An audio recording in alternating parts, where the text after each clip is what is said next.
मंच के इस तरफ बैठे सभी मनीषियों को मेरा सादर प्रणाम और मुझे यह अवसर प्रदान करने हेतु मैं सर्वप्रथम वैदिक विज्ञान केंद्र का आभारी हूँ।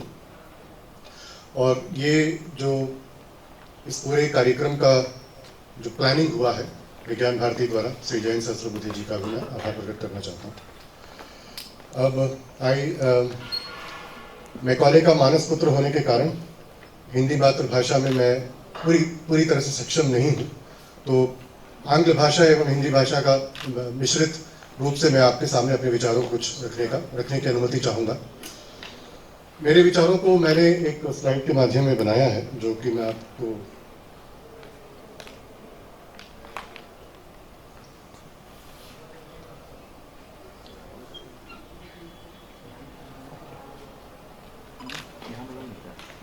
बाजू में बैठेंगे तो आसान होगा, लेकिन यहाँ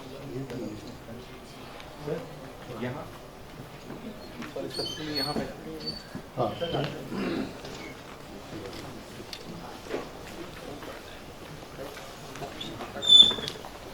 ये उठा लीजिए ना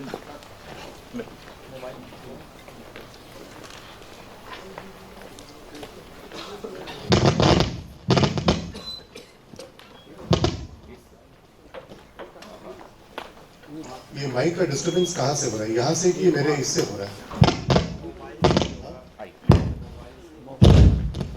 इसको अगर आप कंट्रोल नहीं करेंगे तो फिर बहुत दिक्कत हो रही है। मोबाइल या तो बिना माइक के भी मैं बोल सकता, मेरी आवाज आपके तक आ रही है? आगे आ जाइए, आगे आ जाइए। मैं क्लास लेता हूँ 200 बच्चों का, मेरी क्लास आवाज पीछे तक आ रही है। आगे आ जाइए। ये माइक को बंद कर दिए वरना ये डिस्टर्ब कर रहा है मुझको एक तरह से। ठीक, तो मेरे अपने विचारधाराओं को इस क्रम में प्रस्तुत करने का ये प्लान किया हूँ। एक तो व्हाट इज विज्ञान, क्या ये शब्द हमारे बीच में अभी पिछले 100 या 150 साल से ही ये शब्द प्रचलन में है। कुछ समय में इंडियन यूनिवर्सिटीज एक्ट के ऊपर भी बोलना चाहूँगा। And then the industrial commission report, जिसके बारे में कल के सत्र में भी बहुत विख्यात रूप में बताया गया था। हमारे कुलगुरु भी जिन्होंने इस विषय पे अपना सोच रखा, उन्होंने भी महामना जी का जो संकल्प था, उनका जो प्रयास था, जिसके कारण आज हम और आप यहाँ उपस्थित हैं, उस इंडस्ट्रियल कमीशन रिपोर्ट के बारे में भी मैं 2-4 सेंटेंस बताना चाहूँगा। एंड देन जो मुख्य विषय है, the scientists contribution to freedom struggle. प्रायः हमने ये देखा है कि जब फ्रीडम स्ट्रगल की बात आती है तो जो पॉलिटिकली एक्टिव थे उन्हीं का नाम हमारे स्मरण में आता है, और वैज्ञानिकों का योगदान स्वतंत्रता संग्राम में ये था या नहीं था, ये एक अपने आप में संशय का विषय है। और ये संशयात्मक विषय नहीं है, वैज्ञानिकों ने भी स्वतंत्रता संग्राम में अपना पूर्ण योगदान दिया था, भले ही वो उनका प्रक्रिया अलग रहा हो, लेकिन उसी के ऊपर कुछ मैं अपना विचार रखने का प्रयास करना चाहूँगा। विज्ञान and Indian approach to epistemology, तो वे आपकी तो वेद का संकाय है, इसमें मुझे डिटेल में बताने की आवश्यकता नहीं है, लेकिन बस इतना एक जो इस विषय से अपरिचित है उनके लिए मात्र मैं ये कहना चाहूँगा कि आपको स्मरण होगा शिक्षावल्ली, भृगुवल्ली और तैत्तरीय उपनिषद के 3 अंग हैं, शिक्षावल्ली, आनंदवल्ली और भृगुवल्ली। और भृगुवल्ली में अगर हम देखेंगे तो भृगु और वरुण के बीच में जो संवाद होता है, भृगुर्वै वारुणिः वरुणम पितरम उपससार अधिहि भगवो ब्रह्मेति, ऐसा शुरू होता है वो उसका अध्याय, भृगुवल्ली का अध्याय तैत्तरीय उपनिषद में। तो एक कथा के रूप में अगर हम देखेंगे इसको, तो भृगु या तो उसका अपशिष्य मानिए या फिर उस वरुण का सुपुत्र मानिए, जो भी मानिए, उसको ब्रह्म जिज्ञासा था, और वो अपने गुरु अथवा अपने पिताश्री से ही पूछता है कि ब्रह्म क्या है। अधिहि भगवो ब्रह्मेति तपसा ब्रह्म जिज्ञासस्व। पिताजी का यही कहना कि तुम तपस्या करो और ये जानो कि ब्रह्म क्या है। पिताजी ऐसे कोई जो गाइड्स बनता है उसके तरह कोई रेडीमेड आंसर नहीं देते हैं, बोलते हैं कि तपसा ब्रह्म जिज्ञासस्व तपो ब्रह्मेति। तो ये गुरु का वाक्य लेकर के शिष्य जाता है, तपस्या करता है, तो वो कुछ महीनों के बाद लौटता है और बोलता है कि अन्नम ब्रह्मेति व्यजानात्, अन्नाद्येव खल विमानि भूतानि जायन्ते। तो वो अन्नमय कोश में जब वो जान लेता है तो अन्नमय कोश के बारे में बताता है तभी जब पिताजी के पास या गुरु के पास आकर के बोलता है तो पिताजी उत्तर कुछ नहीं देते हैं, तुम सही हो या गलत हो कुछ नहीं बोलते हैं। टिपिकली लाइक रिसर्च सुपरवाइजर चुप रहते हैं और बोलते हैं कि तुम जो कर रहे हो ठीक है एक तरह से। तो फिर क्योंकि उनसे कोई अफर्मेटिव रिप्लाई नहीं आता है, शिष्य को भी लगता है कि नहीं ठीक है, कुछ इसमें ये अभी पूर्ण विषय नहीं है, पर्याप्त नहीं है। तो उसी प्रकार फिर से जाता है, तपस्या करता है, तो फिर जानता है कि नहीं, अन्न के बाद प्राणमय कोश भी है, तो अन्न से ज़्यादा मुझे प्राण ही ब्रह्म लगता है। फिर क्रमशः वो जाता है मनोमय कोश, फिर विज्ञानमय कोश। ये बात अलग है कि जब आनंदमय कोश तक पहुंचता है तो अपने सुपरवाइजर के पास वापस नहीं आता है, वो चिल्लाता है हाउ हाउ हाउ, मैं जान गया कि ब्रह्म क्या है। तो वहां जाने से पहले ही अगर हम देखेंगे तो एक विज्ञानमय कोश, विशेष ज्ञान इति विज्ञान, ये हमारे भारतीय ज्ञान परंपरा में वैदिक कालों से लेकर के विज्ञान का शब्द प्रचलन में है। तो भले ही हम आज हिंदी भाषा में हो या भारत के किसी अन्य प्रांतीय भाषा में वेस्टर्न साइंस को विज्ञान का संबोधन करते हैं, लेकिन ये विज्ञान का विषय एवं विज्ञान शब्द हमारे जनमानस में वैदिक कालों से ये चलता आ रहा है। बस ये मात्र मुझे इन स्लाइड से कहना है। अगर हम जो संचालक भी थे, हो सकता है एक उनसे त्रुटि हुई होगी, लेकिन अगर हम एक गरुड़ावलोकन लें अपने भारत में ज्ञान परंपरा में जो वैज्ञानिक विषयों, वैज्ञानिक तथ्यों को अगर रखा गया, जिस प्रकार से रखा गया हो, तो एक मात्र स्लाइड में मैं इसको संकुचित रूप में बताना चाहूँगा कि कैसे वैदिक काल से लेकर के आधुनिक काल तक आज तक भी ये ज्ञान परंपरा कहीं पे टूटी नहीं है, ये अनवरत चलती आ रही है। हमारे यहाँ पे जो बुक ऑफ रिलीजन नहीं है, ये एकमात्र किसी ग्रंथ को लेकर के उसी के पीछे वाद विवाद को चलाना, ये हमारा संप्रदाय कभी नहीं रहा है। पोस्ट वैदिक अगर एरा में देखेंगे, जैसे उदाहरण स्वरूप आप सब पाणिनि के अष्टाध्यायी से तो परिचित ही होंगे, उसके अलावा जो चरक संहिता है, सुश्रुत संहिता, आयुर्वेद के विषय में जितने प्रखर मात्रा में और जितने आज तक भी वो सामयिक है। और पाणिनि के अष्टाध्यायी, पाणिनि को तो जो वर्ल्ड के लीडिंग लिंग्विस्ट नोआम चॉम्स्की थे, उन्होंने भी उनको दर्जा दिया था कि he was the father of the linguist in the world. Panini को इस संबोधन से उनको बोला जाता था।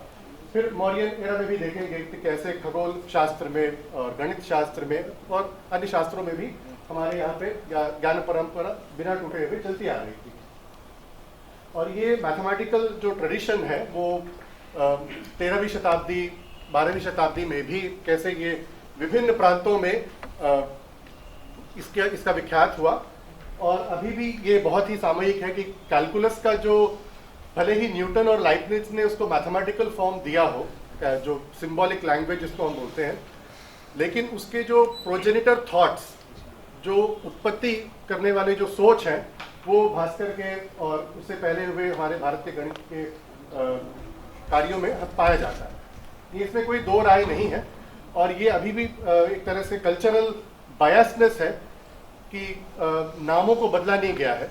तो अभी भी ये प्रचलन चल रहा है कि कैसे पाइथागोरस थ्योरम को बौधायन पाइथागोरस थ्योरम के नाम से संबोधित किया जाए, या फिर फिबोनाची सीरीज है तो कैसे उसको विराहांका फिबोनाची सीरीज के रूप में बोला जाए, वो अलग बात है। और ये परंपरा जो है हमारे यहाँ पे प्री मॉडर्न इंडिया तक सक्षम रहा है। एज रिसेंट एज इस खगोल शास्त्र के परंपरा में जो पाठानी सामंत यहाँ से बहुत ही नज़दीक और उड़ीसा के जो लास्ट ट्रेडिशनल एस्ट्रोनॉमर माने जाते थे, वहाँ तक का डॉक्यूमेंटेड रिकॉर्ड है। और हमारा बनारस, जहाँ पे मान सिंह ने पहले प्रोटोटाइप बनाया था जंतर मंतर का जयपुर में बनाने से पहले, तो ये यही साबित करता है कि कैसे हमारे यहाँ पे एक कंटिन्यूस ट्रेडिशन चलता आ रहा था। इसी कॉन्टेक्स्ट में हम देखेंगे इंडियन यूनिवर्सिटीज एक्ट। तो ये एक बहुत ही अपने आप में एक इंटरेस्टिंग डॉक्यूमेंट है। और जिनको भी एजुकेशन में, इंडियन एजुकेशन हिस्ट्री में थोड़ा इंटरेस्ट है, तो मैं आग्रह करूंगा कि आप इंडियन यूनिवर्सिटी एक्ट 1904 को लेकर के पढ़ें, क्योंकि इसमें बहुत सारे ऐसे पॉलिसी डिसीजंस लिए गए थे जिसका दुष्परिणाम हम आज तक भुगत रहे हैं। मुख्यतः इंडियन यूनिवर्सिटीज एक्ट के अंतर्गत संस्कृत पठन पाठन को एक तरह से बंद किया गया था और ये बोला गया था कि we will now start imparting education in the language of the coloniser.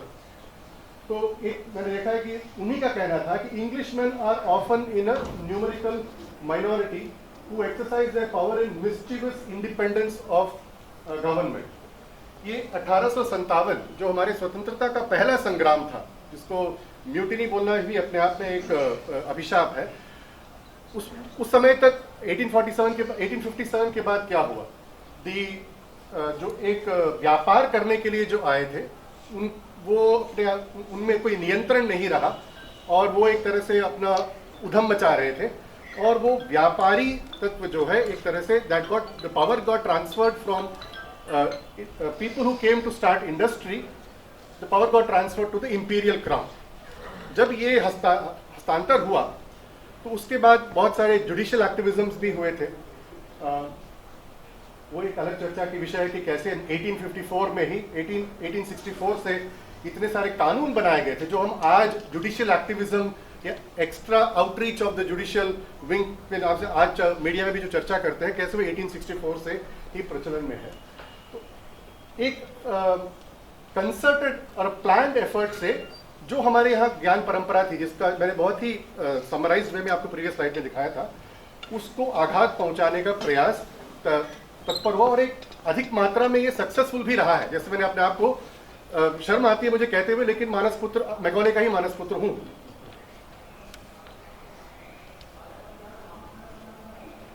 The British administration thought towards the end of the 19th century that the universities in India were breeding fighting cocks. As Lord Curzon described educated Indians at the conference of Shimla in September 1901, which threatened British interests in India. तो ये बहुत सारे हमारे यहाँ पे एक वर्ग के बुद्धिजीवी हैं जो बोलते हैं कि हमारे यहाँ पे तो कुछ था ही नहीं, अगर कुछ भी अच्छा है तो या तो मुगलों का देन है अथवा वो अंग्रेजों का देन है। तो एक तो हम बात बोलते हैं कि हमारा जो कपड़ा हो या फिर बोलने की जो शैली हो या फिर एकेडमिक्स करने की जो शैली हो, वो भी हमारे यहाँ पे ब्रिटिशर्स का ही एक देन है। अगर ब्रिटिशर्स हम पे शासन नहीं करते तो हम और आज जैसे ऑडिटोरियम बना नहीं पाते और हम और आज जैसे कॉन्फ्रेंस भी नहीं कर पाते। तो ये एक बुद्धिजीवियों के एक वर्ग का ये तर्क है। लेकिन आप एक from the point of view of britisher सोचिए, अगर वो आपके ऊपर गुलामी करने के लिए आया है तो क्या वो आपको ज्ञान बांटने के लिए वो रेडी रहेगा? तो ये argument I don't know how this is getting put forth by उनका ये यूनिवर्सिटीज एक्ट लाने का ये मेन कारण था कि कैसे हम यूनिवर्सिटीज और एजुकेशन इम्पार्टिंग का कंट्रोल पूरा अपने हाथ में लें। इसी संदर्भ में धर्मपाल जी का जो द ब्यूटीफुल ट्री है, वॉल्यूम 1 में उन्होंने बकायदा स्टैटिस्टिक्स निकाल के दिखाया है, तमिलनाडु के संदर्भ में है ये, कि कितने वर्णों के, कितने जातियों के लोग, कितनी महिलाएं, कितने पुरुष लोग को एजुकेशन मिलता था और किन किन सब्जेक्ट्स में उनको एजुकेशन मिलता था। ये धर्मपाल के कपोल कल्पित विषय नहीं है। ये तो आप सभी परिचित होंगे, धर्मपाल जी का जो शैली था वो आर्काइव्स में जाते थे, वहां पे जो ब्रिटिश अफसरों के बीच आदान प्रदान होता था लेटर्स का, ऑफिशियल डॉक्यूमेंट्स का, उसका उन्होंने एक संग्रह किया है। उस संग्रह से निकालते हुए ही धर्मपाल जी बताते हैं कैसे तब ब्रिटिशर्स ने रिकॉर्ड किया है। ये अपने यहाँ के किसी राजा या फिर किसी सवर्ण जाति के किसी पंडित ने नहीं दर्ज किया है, ये ब्रिटिशर्स ने दर्ज किया कि कैसे चेंगलपट्टू डिस्ट्रिक्ट का एक उदाहरण मेरे दिमाग में तुरंत आ रहा है कि कास्ट वाइज, जाति wise, male female, what are the subjects, all the details are there. जब अंग्रेज ये देखे कि अरे ये तो सिस्टम बहुत अच्छा है, यहां से लेकर महामना जी अपने जो डिसेंट की बात कल जो कुलगुरु भी कर रहे थे, अपने डिसेंट में ये महामना जी भी लिखते हैं कि कैसे तकनीकी एजुकेशन की जब बात आती है तो हमारे यहाँ पे लोग सक्षम थे और ब्रिटिशर्स यहां से लेकर के वहां पे पूरा एजुकेशन सिस्टम को वहां पे अपनाए, उसका सक्सेस वहां पे देखे, फिर हमारे कॉलोनी में किस तरह का एजुकेशन होना चाहिए ये उन्होंने तय करके इंडियन यूनिवर्सिटी एक्ट वहां पे यहाँ पे लागू किया। तो basically they wanted to have the control over the imparting of the education, because जब आप शस्त्रों से या फिर मार घाट से अगर आप काबू नहीं पा सकते हो, अगर आपने एक बार ब्रेन वॉश कर दिया, एक बार आर्ग्यूमेंट्स को एक तरह से उनके फेवर में प्रेजेंट हो, ऐसे नैरेटिव बिल्ड कर लिया है तो आसानी हो जाएगी एक तरह से। इससे और डिटेल्स में नहीं जाऊंगा मैं। ये यूनिवर्सिटी एक्ट का एक और रोमांचक विषय है कि हम किस हालातों से जूझ रहे थे। ये एक है, यहाँ पे मैंने जानबूझ करके एक लाइन को छिपा के रखा है। अगर आप में से स्टूडेंट्स में से जो उनके लिए एक सवाल है, एवरेज लाइफ स्पैन, उसको आयु बोलते हैं। आप में स्टूडेंट्स से आग्रह है, आप कोई गेस कर सकते हैं कि जब वर्ल्ड वॉर 1 आज से 100 साल पहले जब ये यूनिवर्सिटी निर्माण हो रहा था, जब विश्व युद्ध, पहला विश्व युद्ध हो रहा, विश्व युद्ध भी कहना उसको गलत है, जब कोई यूरोपीय प्रांत, दो यूरोपीय प्रांत आपस में भिड़ रहे थे, तो हमारे यहाँ पे what was the average life span? कोई गेस कर पाएगा इसका? 100 years. Sorry 100 years. 100 ईयर्स। तो एक अच्छा सवाल। दो और, हाँ बोलिए। 18 से 22 के आसपास, 18 से 22 के आसपास। Sorry 80 to 90। हाँ बोलिए। 34। चार उत्तर मिले हैं मुझे, 100, 80, 90, 18 से 22। हाँ, अब हम 1 से 100 की गिनती एक एक ना करें तो ठीक रहेगा। 5 उत्तर मिल गए हैं मुझे। तो आप, मुझे कम से कम, मैं जब ये पहले जाना तो बहुत आश्चर्यचकित हुआ कि इट वॉज बिटवीन 20.2 टू 25.5। तो मानिए कि अगर कोई 30 साल तक भी बच गया उस समय पे तो ये बहुत बड़ी बात है। अब ये सज्जन जो यहाँ पे 80 या 90 या 100 साल बता रहे थे, क्योंकि ये हमारे आयुर्विद्या या फिर जीव विज्ञान से हमें ये पता चलता है कि हमारे पूर्वज जो थे 120 साल मानते थे। पूरे सहस्त्रचंद्र दर्शन का एक प्रथा है हमारे यहाँ पे, दैट इज 80 ईयर्स। और वो एक माइलस्टोन माना जाता था उसको। उत्तम यदायु कहा गया 120 साल। 120 साल भी है। सहस्त्रचंद्र दर्शन 80 साल में होता है और 120 माना जाता था कि वो एक गिवन लाइफ स्पैन है, परम आयु के रूप में माना जाता था उसको। वहां से घट के देखिए कहां पे आया है, 20.2 टू 25.5। इसके पीछे भी कारण है। जो 19वीं सदी में, 19th सेंचुरी में जितने फैमिन्स हुए हैं अपने कंट्री में, उसके कारण है, वो एक अलग चर्चा का विषय है, लेकिन वहां नहीं जाना चाहूँ। लेकिन मैं आपको एक भूमिका बता रहा हूं कि किस माहौल में, किस संदर्भ में जो है एक स्वतंत्रता संग्राम, हमारे वैज्ञानिक भी इसको लेकर के आगे बढ़ रहे हैं। रही बात वो सोने की चिड़िया, बाहर से लोग आते हैं, तो मैं ये तो बार बार उसी आर्ग्यूमेंट को रिपीट नहीं करना चाहूंगा, लेकिन आप में से कोई रिसर्चर जो है, मैं आग्रह करूंगा कि एंगस मैडिसन का एक बहुत अच्छा पेपर निकला था 2004 में पहला first 10 years of the 21st century निकला था एंगस मैडिसन का। और ये यूनाइटेड नेशंस का एक प्रोजेक्ट था कि वर्ल्ड इकोनॉमिक हिस्ट्री को कैसे हम मेजर करें। तो ये बहुत ही साइटेड पेपर है। आप इसमें, आपका ध्यान में केवल वो लाल और पीला जो है वो इंडिया का है, सॉरी, ये पीला जो है वो इंडिया का है। तो ये कैसे जीडीपी किस तरह से वो गिरता गया। ये जो बीच में जो हम्प देख रहे हैं वो अलग चीज है, वो उसके बारे में मैं बोलना नहीं चाहूंगा। तो ये था situation under which we were trying to establish our identity. जो खोई हुई जो अस्मिता थी उसको हम ढूंढ रहे थे, और अपने स्व को उजागर करने तो पहली दूर की बात है, अपने स्व का एक तरह से अस्मिता जो खो गई थी उसको हम पुनः स्थापित करने का प्रयास कर रहे थे।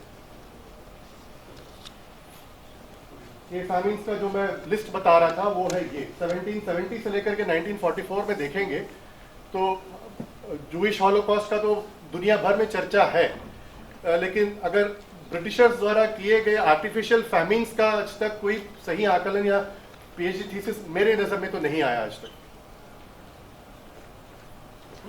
इसी बीच आते हैं हमारे महामना जी, और जब फैमिन कमीशन भी बनता है, जब ये फैमिन 1870 के बाद 1878 के बाद 1880s में एक फैमिन कमीशन बनता है, और जिसके तहत बहुत कुछ पॉलिसी डिसीजंस लिया जाता है।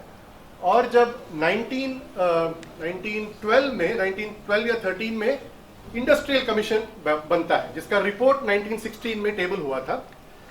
उस इंडस्ट्रियल कमीशन में मालूम है क्या ब्रिटिशर्स का, उस इंडस्ट्रियल कमीशन का जो स्ट्रक्चर था उसमें ब्रिटिशर्स भी थे और हमारे जमशेद जी टाटा भी थे और महामना जी भी थे और दोराबजी टाटा। जो दोराबजी टाटा थे, sorry Dorabji Tata, thank you for the correction. उसमें इंडस्ट्रियल कमीशन में एक मुख्य तत्व उभर के ये आता है कि तुम भारतीयों को तकनीकी करना कुछ आता नहीं है, तुम लोग बहुत ही तुम्हारा एवरेज लाइफ स्पैन इतना कम है, तो हम तुम लोगों को सिखाएंगे कि कैसे तकनीकी इंडस्ट्रीज कैसे एस्टैब्लिश किया जाएगा, उसको कैसे रन किया जाएगा। ठीक है, तो इसी के विरोध में मालवीय जी अपना एक नोट लिख के भेजते हैं, जो कि जो कल हमारे कुलगुरु जी भी उसके बारे में बता रहे थे। और उस नोट में मालवीय जी क्या करते हैं कि हस्तामलकन न्याय का प्रयोग करते हैं। वो बोलते हैं कि आपने हमारे यहाँ से एजुकेशन सीख के वहाँ गए और आप हमको बताएंगे कि तकनीकी विद्या कैसे हम करेंगे, तो आप जो भी इंटरेस्ट आप पढ़ सकते हैं उसमें। तो उसमें ये मालवीय जी लाते हैं और संकल्प लेते हैं कि हमें जो है अपने आप को, अगर हमें खोया हुआ स्व को उजागर करना हो तो हमें अभी उनके भाषा में ही बोलनी है। बहुत हम तो अपने भाषा में बोलने में सक्षम है, दुनिया में अपना परचम फैला दिए हैं, लेकिन अगर हमें अपने खोए हुए स्व को अगर उजागर करना है तो अब समय आ गया कि उनकी भाषा में बोलें। और उनकी भाषा में बोलने का मतलब जो इंडस्ट्रियल रेवोल्यूशन के बाद वहाँ पे जो भी चेंजेस हुए उसको यहाँ पे इंट्रोड्यूस करके लोगों को सेंसिटाइज करके लोगों को इक्विप करने का है। तभी आप देखेंगे कि जो ये पहला यूनिवर्सिटी बना, he had such far reaching thoughts कि सेरामिक इंजीनियरिंग डिपार्टमेंट उन्होंने बहुत पहले यहाँ पे एस्टैब्लिश किया था और ये सोच करके एस्टैब्लिश भी किया था। रिकॉर्डेड भी है कि यहाँ के जो कुम्हार हैं, आसपास के गांव के जो कुम्हार हैं, जो गंगा की जो फ्लड आ जाती है उसके बाद जो मिट्टी का नुकसान हो जाता है जो बैंक का, उसको लाएंगे, उसको यहाँ पे प्यूरिफाई करेंगे, फिर उसके बाद वापस कुम्हार को देंगे ताकि उससे वो अपना जो भी अवयव है वो बना सके उसको। तो ये सोच थी उनकी। अब सेल्फ रिलायंट जो आत्मनिर्भरता की बात हम आज कर रहे हैं, 100 साल पहले उन्होंने यही संकल्पित करके स्थापित किया था, जिसके कारण हम और आज यहाँ पे उपस्थित हो सकेंगे। एक और बात उन्होंने स्थापित करते हुए अपने संकल्प वाक्य में, तो कुलगुरु जी 4 संकल्प वाक्यों के बारे में बता रहे थे। आखिरी का उन्होंने स्पष्ट श्लोक भी पढ़ के सुनाया था। ये जो उसी का अंग्रेजी अनुवाद अगर आप देखेंगे तो कैसे वो अपने छात्र छात्राओं के अंदर इन भारतीय मूल्यों का वो एक संकल्प चाहते थे कि हमारे यहाँ से जो भी छात्र छात्रा ग्रेजुएट होकर के जाए उनमें क्या क्या क्वालिटीज होनी चाहिए। सत्य, दया, तपस, शौच, प्रतीक्षा, सामदाम, चर्य, त्याग, धृति, क्षमा, आर्जव, विनय, शील, निर्ममत्व, निरहंकार, पौरुष, उत्साह, धैर्य, वीर्य, औदार्य एंड मैत्री।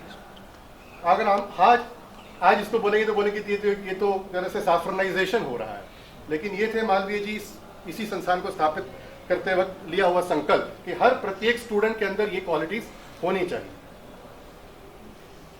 अब आते मैंने आपको भूमिका दी किस तरह से, किस माहौल से हम जूझ रहे थे 100 साल पहले और कैसे वैज्ञानिकों ने अपना इस माहौल में भी अपने स्व को पहचानने के लिए, उजागर करने के लिए कैसे उनका एक श्रेय रहा। अगेन एक स्टूडेंट्स के लिए मेरा एक आग्रह है, with all due respect to all my seniors and intellectuals here, ये मैं डायरेक्ट स्टूडेंट्स को उद्बोधन करते हुए बोल रहा हूँ। आप मुझे ये तो पीसी राय है, सीवी रामन है और लिखा भी है जगदीश चंद्र बोस, एसएन बोस, इनको तो खैर भी छोड़िए। ये जो दो जिनके नाम मैं छुपा के रखा हूँ, आप में से कोई है जो हाथ उठा के कॉन्फिडेंटली कहेगा कि ये हैं? एक तो नाम नहीं, मेघनाथ की बात नहीं कर रहा हूँ मैं इन दो चित्रों की बात कर रहा हूँ जहाँ पे नीचे नीली पट्टी लगी हुई है। मैं छात्रों से आग्रह कर रहा हूँ, आप यद्यपि छात्र हैं लेकिन आप वरिष्ठ छात्र हैं, मैं वयस्क छात्रों का, या बोलिए आप बोला था। ये है हमारी विडंबना कि हम आज अपने प्रखर वैज्ञानिकों को पहचानने से भी चूक रहे हैं, पहचानने में भी चूक रहे हैं इसको। बोलिए। के Chandrasekhar, sorry, K Chandrasekhar, no, one more try. जो ब्लू वाले में पेंट है उनका नाम ये बताना। दो, ये तो बताना। महिला है और ये है, बस 2 ही नाम बताना। 2 नाम बताइए, बाकी का तो नाम स्पष्ट लिखा हुआ है। ये है वाई सुब्बा राव।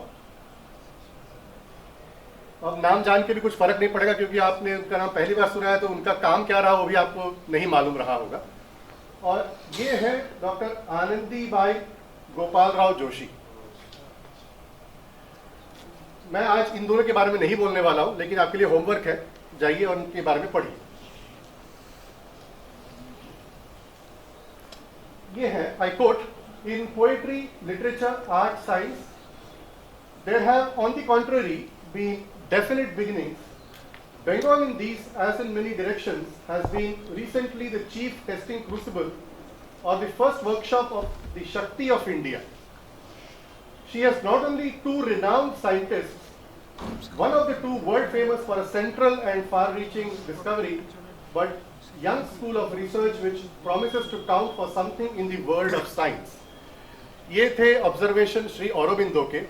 और ये जिन 2 वैज्ञानिकों के बारे में ये बात कर रहे हैं वो हैं आचार्य प्रफुल्ल चंद्र राय और आचार्य जगदीश चंद्र बोस। आचार्य प्रफुल्ल चंद्र राय ये 1861 विलेज रारोली, एंड 1870 रारोली आज के वर्तमान काल में बांग्लादेश में है ये। 1870 he moved to Calcutta, which is now Kolkata. 1874 discontinued school due to poor health. Subsequently studied in Metropolitan Institute founded by Pandit Ishwar Chandra Vidyasagar. Sorry, एक मैं बोलना भूल गया यहाँ पे, एक मिनट। यहाँ पे मैंने एक नाम भी लिखा हुआ था, बीडी नाग चौधरी। ये कल ही जब मैं प्रिपेयर भी कर रहा था तो मेरे स्मरण में आया। ये अपने BHU के ग्रेजुएट हैं, ये मेडिकल फिजियोलॉजी में नहीं, ये फिजिक्स के हैं, बीडी नाग चौधरी। और ये स्टूडेंट थे मेघनाथ साहा के। मेघनाथ साहा के पास उन्होंने MSc किया प्रयागराज में, और यहाँ BHU के ये प्रोडक्ट है बीडी नाग चौधरी। और मेघनाथ साहा के संदर्भ में ये आता है कि बीडी नाग चौधरी स्वतंत्रता संग्राम में पॉलिटिशियंस जैसे मिल के भाग किया, उन्होंने लड़ाई में उतरे, वो अरेस्ट भी हुए थे। तो मेघनाथ साहा उनको बुला के समझाते हैं कि ऐसे सड़क में उतर के लड़ना ही स्व को उजागर करने का एक मार्ग नहीं है, एकमात्र मार्ग नहीं है। तुम जो भौतिक शास्त्र में जो तुम अध्ययन कर रहे हो उसी में सक्षम बनो, तो ये अपने आप हमारे भारत के लिए अच्छा साबित होगा। ये इनका वक्तव्य है। और नासी ने 2018 में, नासी जो है national Indian science academy, national academy of science in India, ऐसा कुछ है, नासी इलाहाबाद में जो है, 2018 में इनका 150th ईयर था या फिर सेंटिनरी ईयर था। तब उन्होंने बहुत सारे आर्टिकल्स निकाले मेघनाथ साहा के बारे में। तो वहाँ पे आप इसको, ये जो स्टेटमेंट अभी बोला हूँ वो देख सकते हैं। लेकिन मैं नाग चौधरी को इसलिए यहाँ पे डाला कि not only he was a physicist, बाद में ये नाग चौधरी जा करके बनते हैं एडवाइजर टू द DRDO, और ये बोर्ड ऑफ गवर्नर्स में भी रहे हैं IIT दिल्ली के, और काफ़ी सारे। इनका देहांत 2006 में ही हुआ था, मतलब ये बहुत पहले की मनीषी नहीं है। इनका BHU का कनेक्शन था, इसे ये बोलने के लिए मैंने इनको यहाँ पे रखा। Sorry for that back and fourth thing. हाँ, तो कुछ सालों के बाद जब प्रफुल्ल चंद्र राय कलकत्ता में आते हैं तो वो एक बहुत ही मामूली से गांव से उनकी प्रारंभिक शिक्षा हुई थी। और जब वो कलकत्ता में आते हैं तो उनके लिए बहुत सा अजीब सा एक दृश्य उनके सामने आता है, क्योंकि तब का कलकत्ता जो है वो एक तरह से बहुत ही मेट्रो टाइप का सिटी था। तो वो कहते हैं कि उनके लिए सब कुछ नया था, और वो बहुत ही डिटेल में लिखते हैं कैसे उनका अनुभव रहा। और उसके बाद कुछ कारणवश उनकी स्वास्थ्य संतुलन में नहीं रहा, तो उनको अपना पाठ्यक्रम छोड़ना पड़ा, अपना स्कूल, या to forgo the school for some years. उसके बाद फिर वो वापस आए। ईश्वर चंद्र विद्यासागर द्वारा निर्मित जो एक कॉलेज था, वहाँ पे उन्होंने अपना उच्च शिक्षा प्राप्त किया। फिर प्रेसिडेंसी कॉलेज से भी उन्होंने उच्च शिक्षा प्राप्त किया। फिर उसके बाद लंदन गए स्कॉलरशिप में, और वापस वो 1888 में आते हैं। कल के उद्बोधन सर जयंत जी के उद्बोधन में भी आपने सुना होगा कि कैसे 37 के आसपास इंडस्ट्रीज एस्टैब्लिश किए थे पीसी राय साहब ने। अब उनके जो शुरुआत प्रारंभिक काल के जो उद्यम उन्होंने किया था वो अपने आयुर्वेद के आधार पे जितने भी ड्रग्स हैं, जितने भी औषधियों का वर्णन अपने आयुर्वेद शास्त्र में किया है, उनका कमर्शियलाइजेशन वो करना चाहते थे। और यहाँ पे भी एक रोमांचक बात है कि उनके दो बहुत ही घनिष्ठ मित्र थे जो डॉक्टर्स थे, एलोपैथी डॉक्टर्स थे, लेकिन वो आचार्य पीसी रे के कंपनी द्वारा निर्मित औषधियों का ही प्रिस्क्रिप्शन में लिखते थे वो। अब इसके कारण अंग्रेजों द्वारा उन डॉक्टर्स पे बहुत शोषण हुआ और जब किसी अन्य कारणतः उन डॉक्टर्स का मृत्यु हो गया था तो पीसी राय साहब के जो प्रारंभिक उद्यम थे औषधियों को निकालने का, वो कारोबार उनका थोड़ा क्षतिग्रस्त हो गया था वो। जब और ये आचार्य पीसी राय को एक और उपाधि दी जाती है कि उनको बोला जाता है वो ऋषि दधीची थे, अपने आधुनिक काल के वो दधीची थे। और ये एक तरह से अतिशयोक्ति नहीं है क्योंकि उनके अगर हम जीवन को भी देखेंगे तो जिस तरह से दधीची ने अपने देह को त्याग करके for the welfare of the nation word का यहाँ पे सही उपयोग नहीं हो सकता है, फिर भी दधीची का उपमा आप लोग समझते होंगे। तो उस तरह से पीसी राय का भी कुछ ऐसा ही जीवनीय था। उसका उदाहरण हमें यहाँ मिलता है कि जब गोपाल कृष्ण गोखले आचार्य पीसी राय का इंट्रोडक्शन महात्मा गांधी को देते थे तो उनका ये कहना था कि this is professor Ray, he gets a monthly salary of ₹800 but keeps only a sum of 40 for himself, 5% of the salary.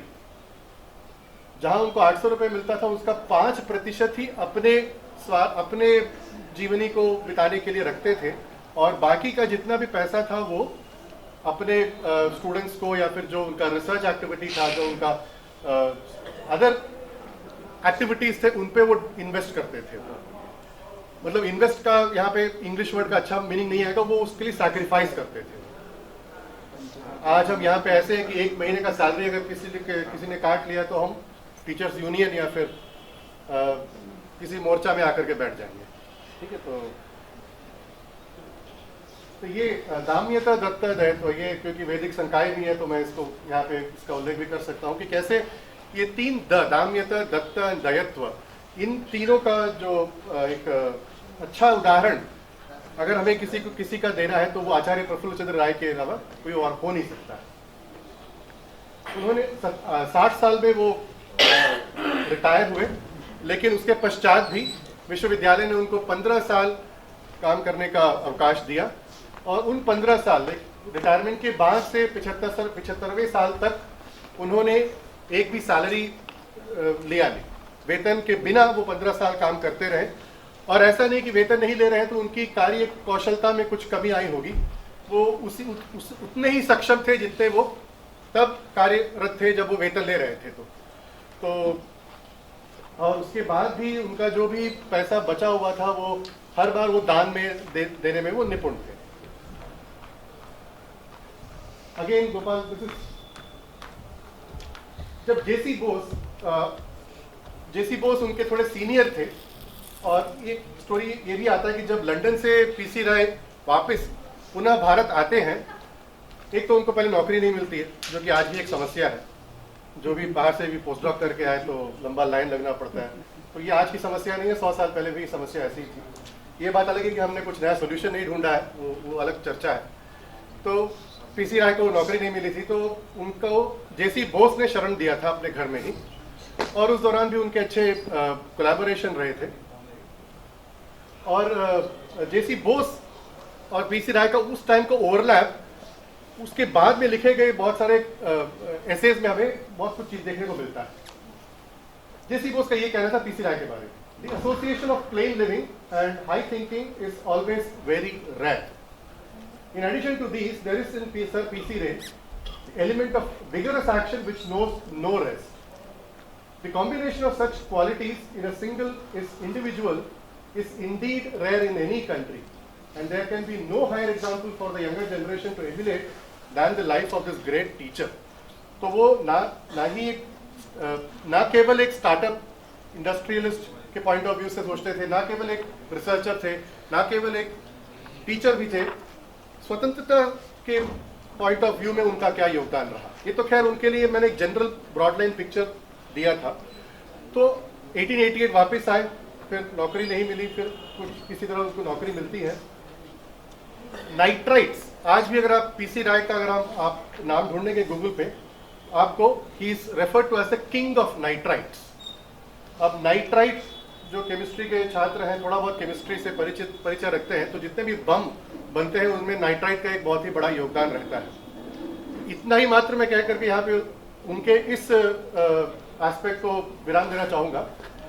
उसके अलावा उनका जो एक और सोच था, एक स्वतंत्र भारत का उन्होंने कल्पना कैसे किया था कि जब तक यहाँ पे इंडस्ट्रियलाइजेशन नहीं होगा, और इंडस्ट्रियलाइजेशन का ये मतलब नहीं कि हम अपने अस्मिता को बिल्कुल दबा करके पाश्चात्य इंडस्ट्रियलाइजेशन को ज्यों का त्यों यहाँ उतार लाएं, ये इस विचारधारा से बिल्कुल विपरीत थे। वो चाहते थे कि कैसे हम अपने ही प्राचीन विज्ञान को एक आधुनिक नवीकरण देने के बाद एक आधुनिक तकनीकी रूप में उसको जनमानस के बीच रखा जाए। और क्योंकि वो एक रिसर्चर भी थे, तो 1890s में अगर आप देखेंगे तो दुनिया भर में बहुत सारा साइंटिफिक रेवोल्यूशन हुआ है। एक बहुत फेमस बुक भी है, the 30 Years That Shook Physics।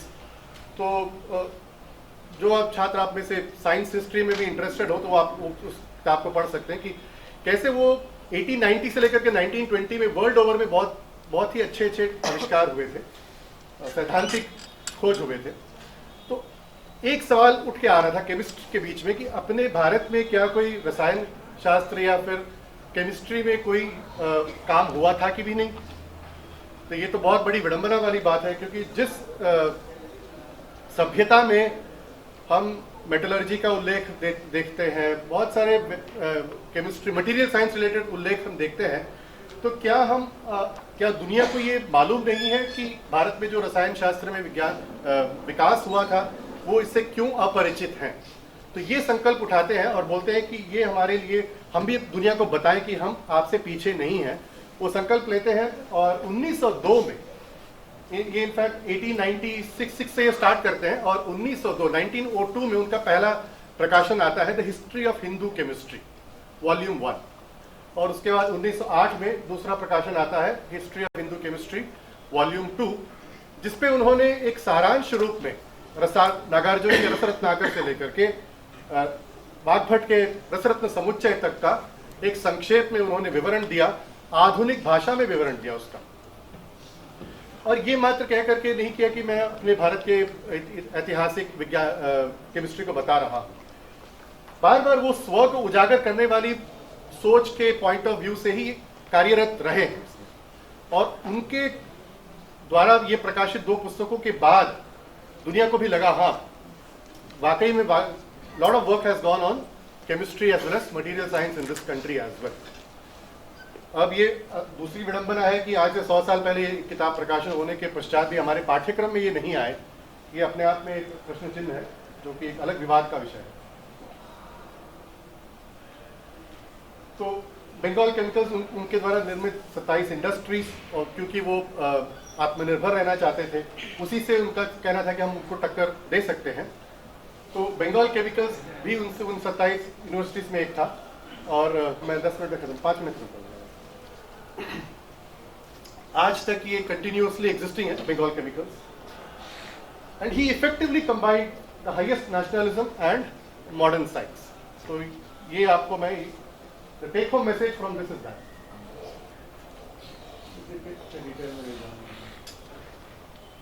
ये और ऐसा नहीं कि वो हाँ में हाँ मिलाने वाले ही व्यक्ति थे।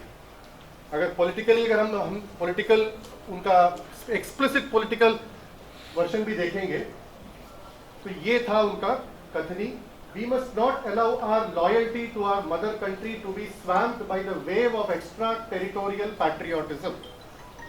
India must not be a spoke in the Khilafat wheel directed from Istanbul. The Swaraj of India must be our one all compelling goal. ये सीधा संबोधन करते हैं महात्मा गांधी को और बेहिचक बिना किसी रोक के ये महात्मा गांधी से डायरेक्टली कहते हैं। पीसी से आप अंदाजा लगा सकते हैं कि किस हद तक स्वतंत्रता को लेकर के पीसी राय इतने भावुक थे और कार्यरत भी।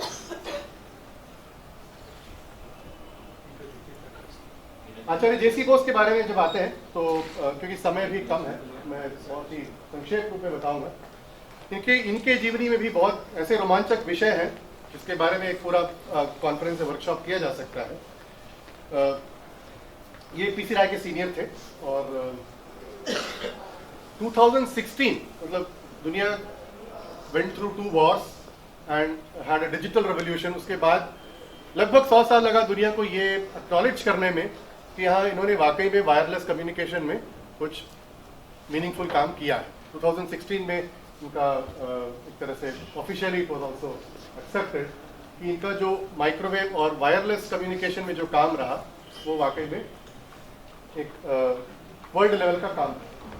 उनके बारे में जो मैंने समझा या फिर मैंने देखा है कि कल भी कुलगुरु ने बताया था, जैन सहस्त्र बुद्धे जी के उद्बोधन में था ये कि जेसी बोस जब लंदन में जाकर के एक भाषण देते हैं तो कैसे वो भारतीय ज्ञान परंपरा के उत्कृष्ट उदाहरणों को बोलते हैं उनके समक्ष। प्राय हमारे यहाँ पे एक दोगलापन कह लीजिए या फिर आप उसको कोई दूसरा शब्द बोल लीजिए, जैसे ऑडियंस वैसे प्रेजेंटेशन, ऑडियंस बदला तो प्रेजेंटेशन बदला, तो इस तरह से उनका एंडेवर कभी नहीं था। जेसी बोस लंदन में भी जाकर के भारतीय ज्ञान परंपरा की उत्कृष्टता को बताने में कभी वो हिचकिचाए नहीं। तभी आपने सुना होगा कल जैन जी के वक्तव्य में कि वो कैसे गंगा के तट में हमारे ऋषि मुनियों ने इन सब बातों को पहले से बोला है। किन सब बातों को पहले से बोला है? लेकिन यहाँ पे एक जेसी बोस के बारे में जो क्योंकि वेतन के बात आ रहा था, जब ये भी इंडिया वापस आए तो उनको 3 साल तक वेतन नहीं मिला था। ठीक है, तो एक मैं आपको और विषय बताना चाहूँगा, खासकर ये यंग पीपल्स को। तब के समय में 2 प्रकार की नियुक्तियां होती थी, एक है इंपीरियल और दूसरा है ओरिएंटल। ये आज के समय में स्टेट और सेंट्रल का दर्जा दे सकते हैं इसको। इंपीरियल में ब्रिटिशर्स ही अपॉइंट हुआ करते थे और ओरिएंटल में प्राय मिक्स बैग था वो। लेकिन जो इंपीरियल में नियुक्ति होती थी जिनकी, उनका वेतन जो था वो 3 से 4 गुना ज्यादा था। और जेसी बोस जैसे बुद्धिजीवी भी वापस आने के बाद उनको भी नौकरी नहीं मिली और बाद में मिली भी तो वो ओरिएंटल पोजीशन में ही मिली। उनसे कम एक्सपीरियंस, थोड़ा आप ये दरवाजा बंद कर देंगे, बाहर से आवाज मुझे डिस्टर्ब कर रहा है।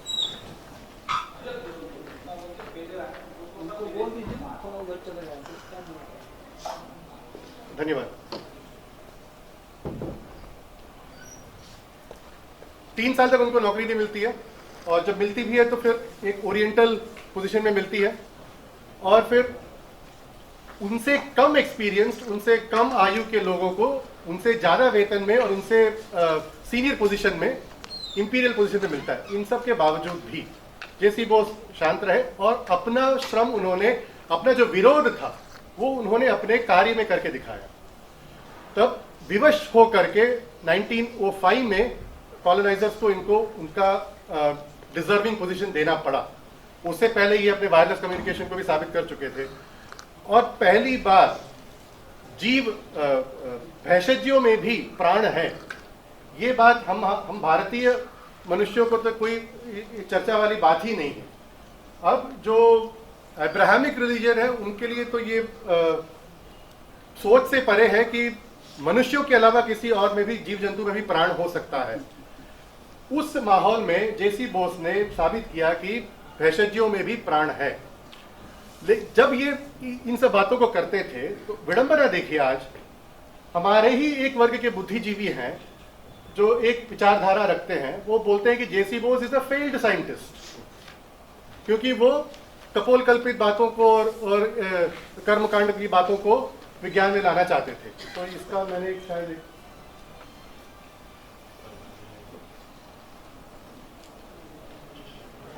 ये मीरा गंगा, ये 2006 का उल्लेख है।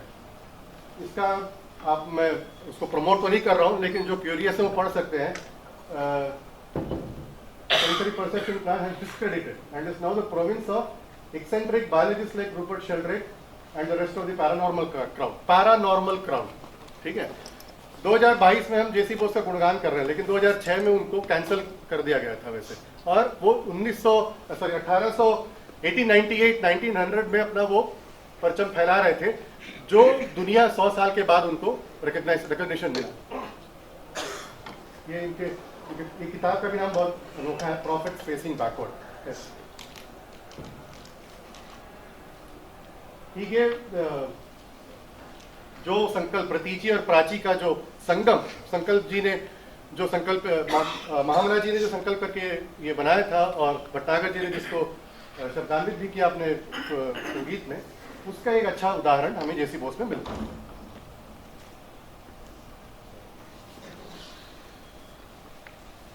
नोबेल लॉरेट 1977 के नोबेल लॉरेट फिजिसिस्ट थे, और इनको मैग्नेटिक मटेरियल से नोबेल प्राइज मिला है। उनका क्या है जेसी बोस के बारे में? There are some who, without any proof but through mere sentimentality, attribute to J.C. Bose was at least 60 years ahead of his time and anticipated the existence of N and P type semiconductors before than anyone. ठीक है, ये था एक Nobel laureate का कथनी, और ये है हमारे कुछ एक वर्ग के बुद्धिजीवियों का आकलन। There are some who, without any proof but through mere sentimentality, attribute to plants every human qualities. But these imaginings cannot in any way advance exact knowledge. The similarity, if any, between plant and animal life can be established only by demonstrating the unity of physiology, mechanism of all life. मैंने यहाँ पे जानबूझ करके इसका author कौन है नहीं डाला है। कोई गेस कर सकते हैं इसका ऑथर कौन? ये किसका कथनी रहा होगा? ये जो मैं यहाँ पे दिखा रहा हूँ,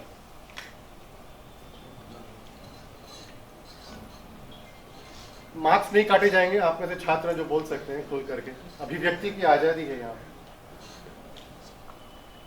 ये जगदीश चंद्र बोस का ही कथनी है। ये इससे आप आकलन ये कर सकते हैं कि he did not blindly believe in anything.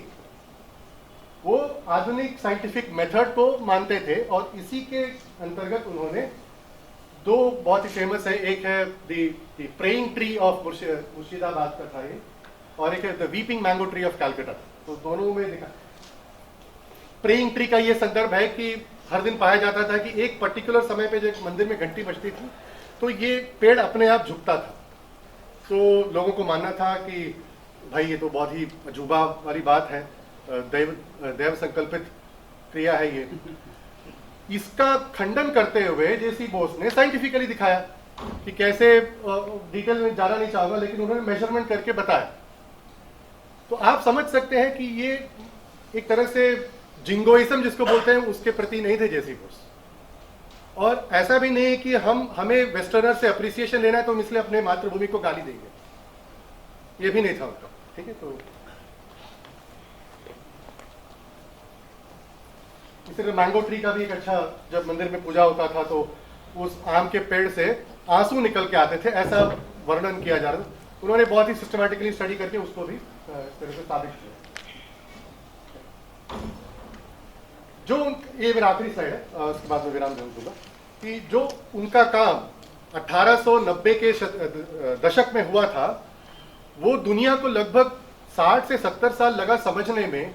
और ये एक एक्सर्प्ट है, जब ये पेपर लिखा गया था 2016 में in renowned journal Frontiers of Psychology, उसमें molecular biologist from University of Edinburgh who has been working on plant perceptions published a paper in which he stated, और इसमें अगर हम देखेंगे 96 रेफरेंस है, और सबसे पुराना रेफरेंस अगर देखेंगे तो जेसी बोस का रेफरेंस है यहाँ पे। तो इसी से आप अनुमान लगा सकते हैं कि कितना वो कितने वो दीर्घदर्शी थे। इन सब के अलावा उनका भी यही मानना था कि अगर हम अपने ज्ञान परंपरा को पहचानते हुए आधुनिक तकनीक को नहीं अपनाएंगे और ब्लाइंडली आधुनिक तकनीक को अपनाएंगे तो हम कभी भी स्वतंत्रता को पा नहीं सकेंगे। तो जो प्रतीची और प्राची का जो संगम है, उनका जो काम भी जो था अपने ज्ञान परंपरा को लेकर के साइंटिफिकली अंग्रेजों को बताना, उनकी भाषा में बोलना, तो ये था उनका स्व को उजागर करने का एक प्रयास। समय कम है तो इसलिए मैं वो नहीं जाऊंगा। कंक्लूडिंग रिमार्क्स, ये भी औरोबिंदो का, क्योंकि मैंने औरोबिंदो के कोटेशन से स्टार्ट किया था। Science knows only laws of matter, not laws of life, laws of mind and laws of super mind, all these it can discover. Presently, science does not even recognize the existence of any of these planes other than as expressions of material processes, let alone knowledge that they are subject to laws of their own plane. When life events respond to our actions, attitude, feelings, or thoughts, life obeys laws that can be physically observed and scientifically studied. Until now, it is mainly the great writers have done so, and not with the systematic rigor that science could bring to the study. This would have immense practical implications for humanity's understanding of life, society, collective development, and individual accomplishment, जिसके लिए खड़े उतरे बोध आचार्य PC राय और जगदीश चंद्र बोस, जिन्होंने अंग्रेजों को उन्हीं के भाषा में बताते हुए अपने स्व को उजागर किया और लोगों को प्रेरित किया स्व को न केवल उजागर करने का, बट उसको उस अस्मिता को पहचानने के लिए। इसी से मैं अवसर प्रदान करने के लिए